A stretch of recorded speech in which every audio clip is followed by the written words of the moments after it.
into War of 1812 reenacting because of my study of genealogy, and I found out my third great-grandfather, William McGreenwood, had taken part in the Battle of Mississinewa. And so I had a natural instinct to study that, and well, here I am today. What I'm going to do is I'm going to become my great-great-great-grandfather for a few minutes. So bear with me, please. My name is William McGreenwood, and today is the 5th of June, 1871. And I'm just turned 80 years old. As I sit here and think about my life, I'd like to talk to you about some of the things that I've experienced and well, what made me the man I am today. And since I'm 80 years old, I made notes so I can remember everything I want to say here. I was born March the 6th of 1791 in Beaufort County, Virginia, the second son of Bartley Greenwood and Nancy Sublet Greenwood, and I was the third of 10 children. My sister Elizabeth and brother Abraham welcomed me to the world, and in turn the three of us would welcome Susanna, Jack, Sally, Patsy, Lee, Lucretia, and George. I don't remember much about my early years.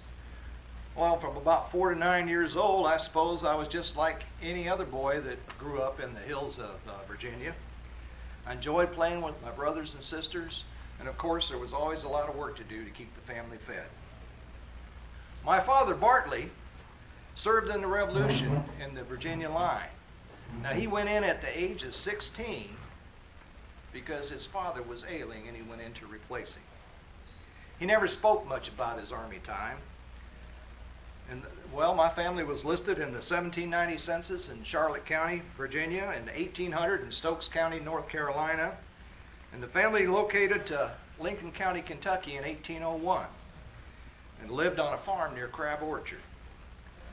The family was also listed in the 1810 through 30 census in Lincoln County. My sister Sally was born in Beaufort County in 1899, and Patsy was born in Lincoln County in 1801.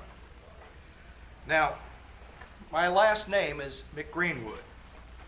It's really kind of funny because throughout all the generations, prior and past, nobody else has ever used that surname. A lot of family members have asked why. Well, when I enlisted, back up a minute, my grandfather, William McGreenwood, moved to Kentucky with us. And to differentiate William Greenwood from my grandfather, William Greenwood, the family called me Mac. And when I enlisted in Colonel Simrall's regiment of dragoons, the officer sat down there and asked my name. I said, "I'm William Mac Greenwood." Well, he wrote Mick Greenwood down. And that was the first time my name had ever been recorded in any official document, and that became my legal name. Great Britain seemed to want another war with the U.S., and I think they believed they had never actually lost the first one. We're only waiting for a time when they could fight us again and pull us back to them. Even during the Revolution, they incited the Indian nations with promises to push the white man out of the Northwest Territory and restore the lands to the natives. In 1794, the British incited the Battle of Fallen Timbers in Indiana. However, that backfired on them because the fledgling U.S. Army would be victorious, the first victory ever for the U.S. Army past the Revolution. In the period of 1800 to 1811, the Brits provided weapons and supplies to the natives who carried out attacks on settlers in what is now Ohio, Indiana, Illinois, Michigan, and Wisconsin, and sometimes even into Kentucky. General Harrison fought battles at Tippecanoe, Fort Wayne, Vincennes, and other places in the Northwest Territory to try to ease the tension. The immediate causes of the War of 1812 were a series of economic sanctions taken by the British and French against the U.S. as part of the Napoleonic Wars, and American outrage at the British practice of impressment, especially after the Chesapeake incident of 1807. In response to the 1806 British Orders in Council, which crippled American trade, the U.S. under Jefferson at first tried various retaliatory embargoes. Well, that didn't go very well for the U.S., hurt them far more than it did Britain. It angered American citizens and provided support to war hawks in Congress like Henry Clay from Kentucky. And in 1812, President Madison in office, Congress declared war against the British. Now, I answered the call from Governor Shelby. I enlisted in Captain Warner Elmore's company of Colonel Sumrall's 1st Regiment, Kentucky Light Dragoons. The regiment moved into Ohio and marched north to defend our country. Colonel Sumrall's regiment joined the expedition force of Colonel Campbell at Greenville, Ohio, and after receiving permission from Secretary of War William Eustis, Harrison ordered Lieutenant Colonel Campbell to lead the expedition into Indiana with the objective of destroying the Miami villages along the Mississinewa. We traveled from Newport, Kentucky to Greenville. We outfitted at Greenville, trading in our rifles for short Jaeger rifles that we better suited for the trek. Every man, including the officers, was very limited on what they could take. We were limited to tents, pots and pans, axes, and of course our rifles, 100 rounds each of powder and ball, and our hunting knives and tomahawks. The expedition left Greenville on the 14th of December, heading into Indiana Territory, with 600 rank and file. Colonel Sumrall's regiment and my company formed the left two of columns of 5.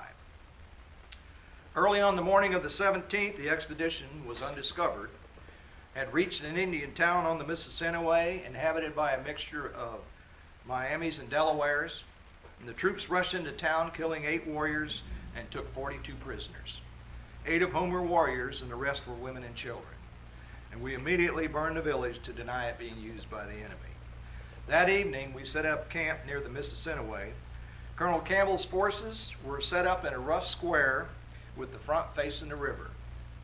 The order of battle was Alexander's rifles on the left front, Butler's Pittsburgh Blues in the middle, Captain Elliott's 19th Infantry on the right front, Major Ball's squadron, consisting of his cavalry under the commands of Captain Markle of Pennsylvania, Cornet Lee of Michigan, Lieutenant Warren of Ohio, Captain Pierce of Ohio, Captain Garrett of Kentucky, and Captain Hopkins, U.S. Light Dragoons, occupied the right of the rear line. The left of the rear line, with the whole of the left line, was occupied by Colonel Sumrall's regiment of cavalry from Kentucky. Captain Elmore's company was located somewhere on the left of that rear line. Early the next morning, our camp was most furiously attacked by a large party of Indians, preceded by and accompanied by the most hideous yells. The brunt of the attack was aimed at Major Ball's command on the northeast corner.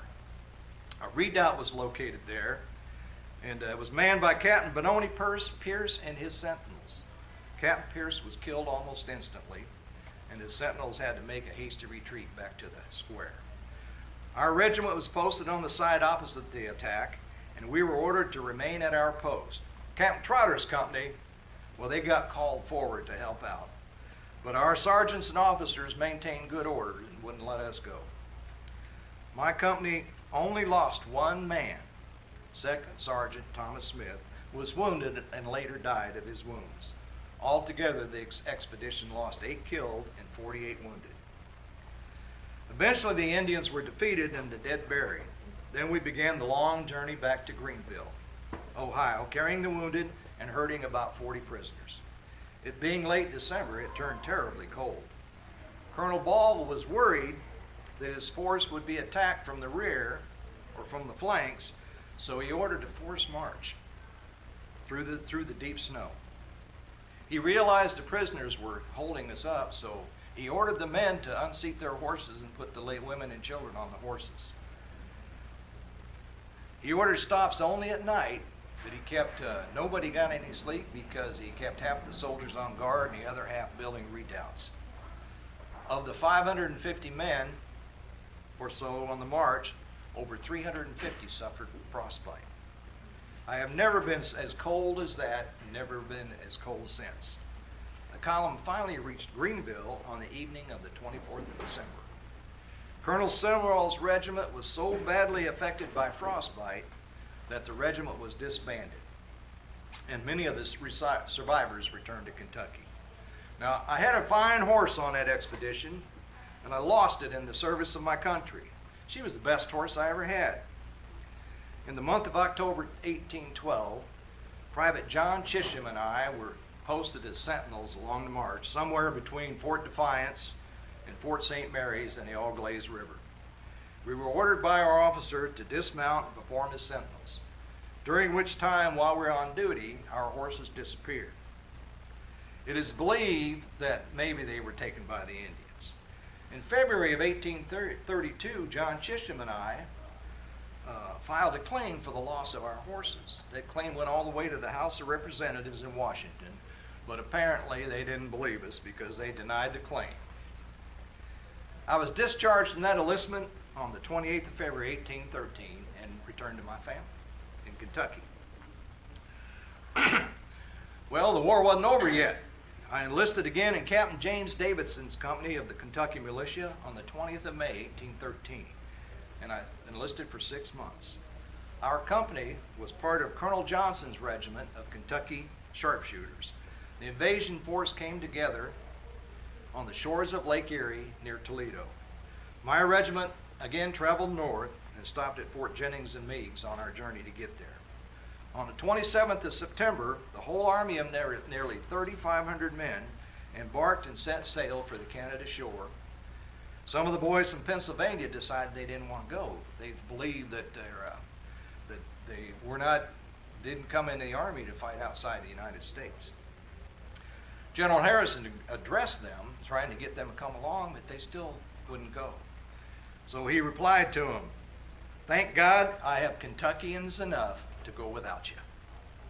We expected British and the Indian allies would meet us on the Canadian shore, but that didn't happen. When we landed that afternoon, we saw not one enemy. We had quickly occupied the ruins of Fort Malden, and the American flag was hoisted. The British commander, General Proctor, had burnt the fort and retreated up the Sandwich River under the impression that he was being chased by 10,000 Kentuckians. For the next few days, we chased the British across northeast across Lower Canada, and on the morning of October 5th, 1813, Tecumseh and his British allies finally made a stand. Now, you can imagine 3,500 Americans, the Indians and the British. Well, the enemy were hidden in the swamps and trees, and the bright idea was brought up to send a party out to try to draw their fire. And they called those folks the Forlorn Hope. The column was led by Johnson, was a company on foot, while in front of those, also consisting of 20 mounted men. Colonel Johnson himself rode by its side. It was led by the grand old pioneer, William Whitley, from Lincoln County, of Captain Davidson's company, of course. Every man was a volunteer of that Forlorn Hope. The group rode forward into the unseen enemy with the purpose of drawing the enemy's fire. Well, it wasn't long. Suddenly a loud, clear, savage voice rang out, "Fire!" The sharp crackling of 50 or so muskets was the response, and in seconds the sound of 1,000 shots filled the air. Of the 20, only one escaped unhurt. 15 were killed instantly, and the sounds of the dead and dying horses filled the air. In answer to that fire, over 700 Kentuckians charged the enemy lines. "Remember the raisin!" That was our battle cry. We charged the native enemy and kept up the fire. Soon they began to break and followed the rapidly retreating British. It was about this time that Tecumseh was shot and killed by Private David King of Captain Davidson's company. I was standing next in ranks to Private King when he shot and killed Tecumseh. He had recovered Whitley's fine rifle when his own became inoperable, and Whitley always loaded 2 balls.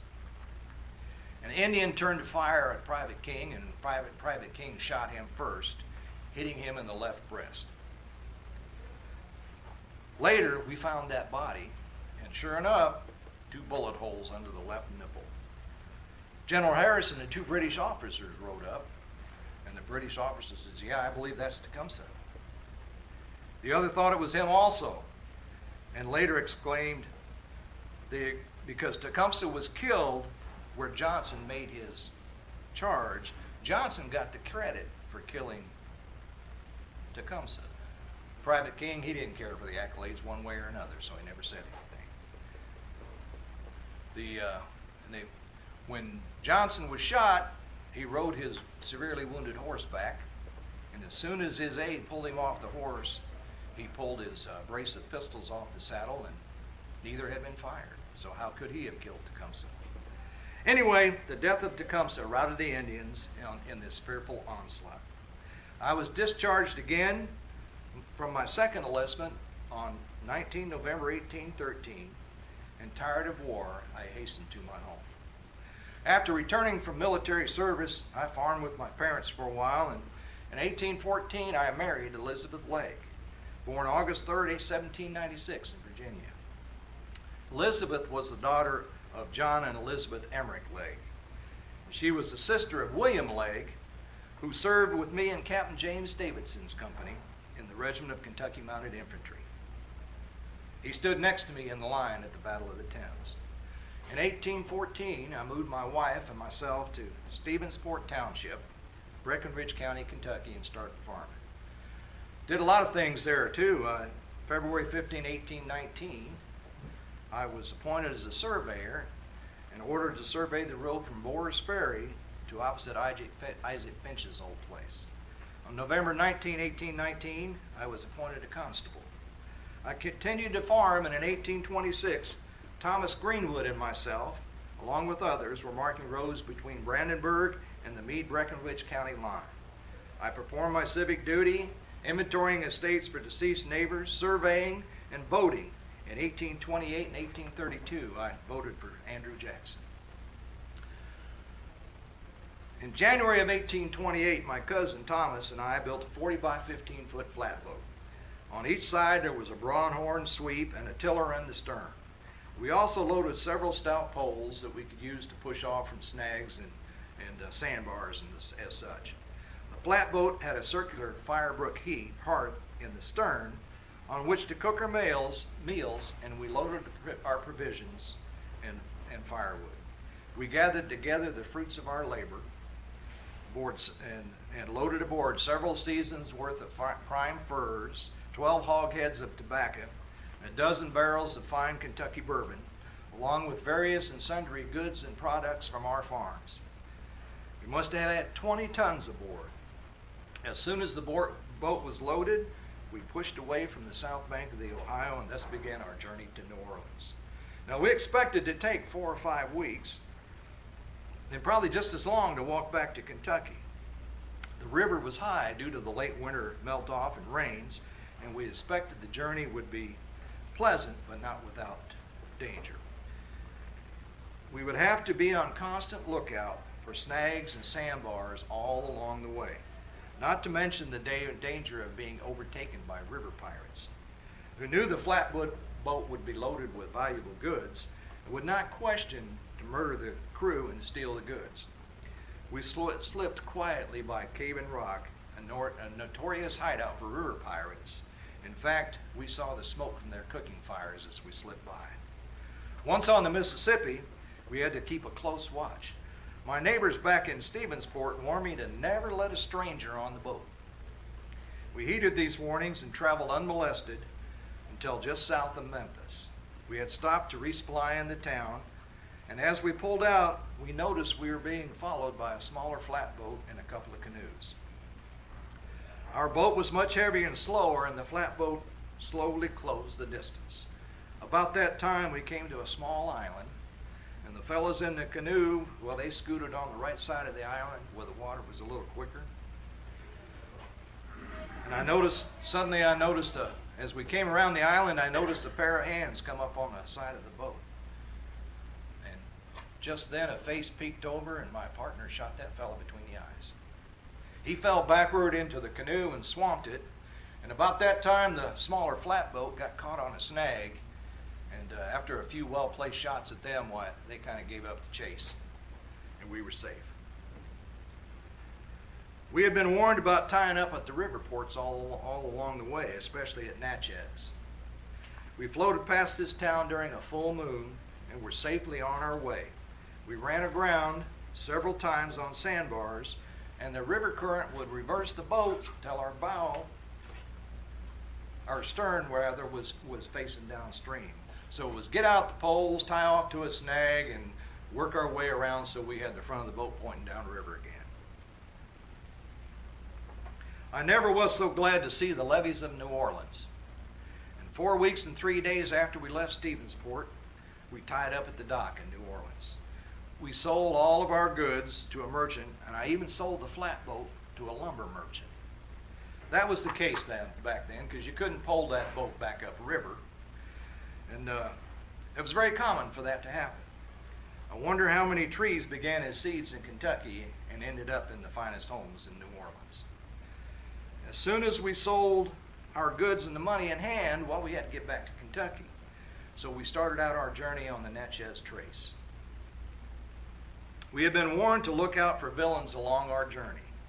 We remembered that advice, and we would stop in the evening and cook our meal and then go on 4 or 5 miles and get off the trail and find a thicket or something to sleep in, and all without benefit of fire. Didn't want to let them know where we were.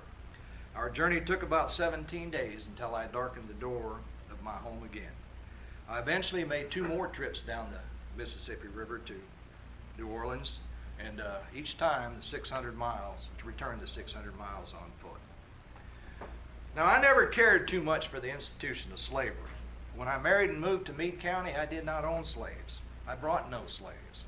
Later, I moved my family to the state of Illinois, where slavery was not allowed. My parents, on the other hand, held slaves. My father, Bartley, held 2 slaves around 1824, but in a business deal that went south, he had to forfeit those slaves to a man from Georgia. Bartley applied for a military pension in 1830, stating he had no family except his wife and 2 slave children, 2 free black children rather, who were bound to him by the county to raise. In 1830, my mother Nancy was indentured by Lincoln County.